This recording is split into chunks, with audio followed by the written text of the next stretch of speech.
एक छोटे से गांव में एक अजीब सी घटना घटी जिसने हर किसी को सन्न कर दिया। ये घटना 15 साल पहले की है, जब गांव में एक सुंदर सी लड़की रहती थी जिसका नाम स्नेहा था। स्नेहा गांव की सबसे प्यारी और होशियार लड़की थी।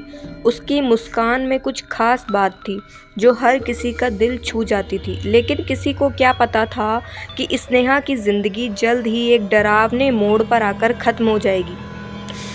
गांव के किनारे एक पुरानी हवेली थी जिसे बहुत कम लोग जानते थे। गांव वाले कहते थे कि वह हवेली भूतिया है और वहां रात के समय अजीब अजीब आवाज़ें आती है। लेकिन स्नेहा को इन सब बातों पर विश्वास नहीं था। वह हमेशा कहती थी, भूत प्रेत कुछ नहीं होते, ये सिर्फ हमारी कल्पनाएं हैं।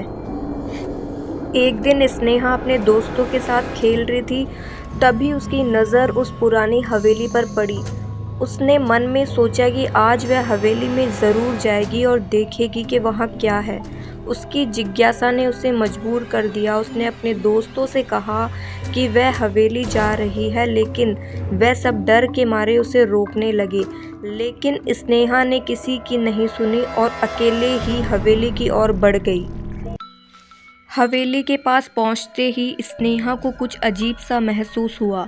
हवेली के दरवाजे बंद थे, लेकिन जैसे ही उसने दरवाजे को हल्का सा धक्का दिया, दरवाज़ा खुल गया।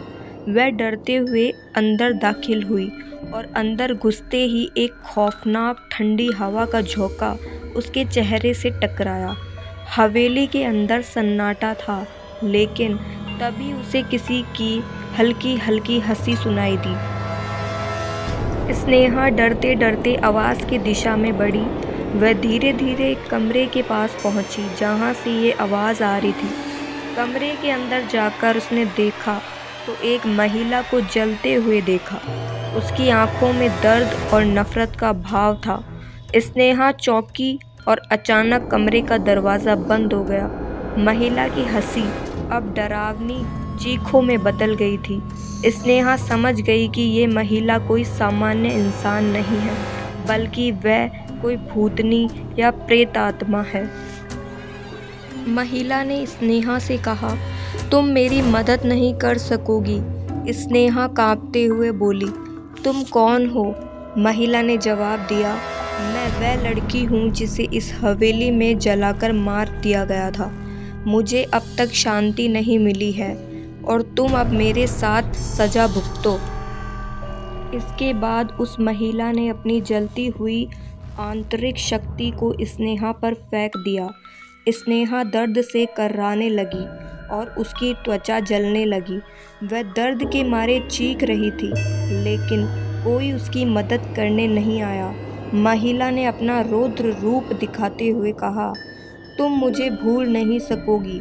अब तुम्हारा नाम भी इस हवेली के साथ जुड़ जाएगा।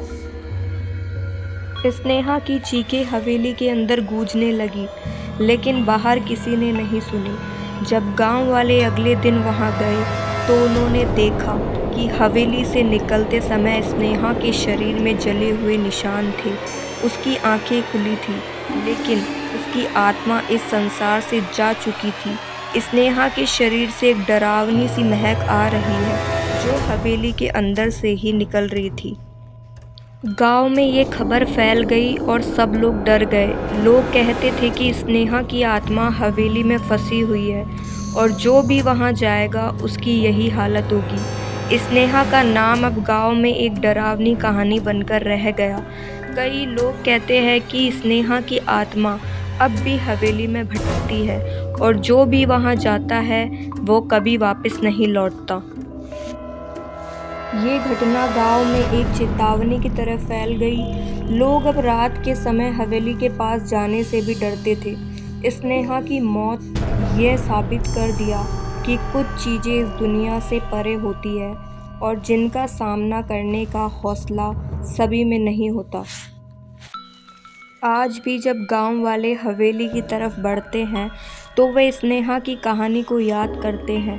उन्हें यकीन है कि उस हवेली में कुछ अद्भुत शक्तियां हैं जो किसी भी इंसान को अपने जाल में फंसा सकती है और कोई नहीं जानता कि वहां जाने वाले अगले व्यक्ति की किस्मत क्या होगी।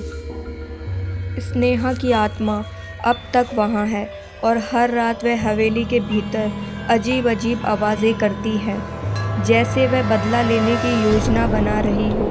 गांव वाले अक्सर कहते हैं स्नेहा को जलाकर मारा गया, लेकिन उसकी आत्मा का दाग आज भी हवेली में बाकी है।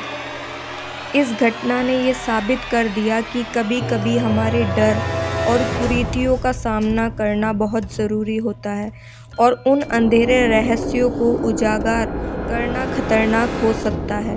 अगर मेरी ये कहानी आपको पसंद आई हो तो कमेंट शेयर ज़रूर करना और मेरे चैनल को सब्सक्राइब ज़रूर करना।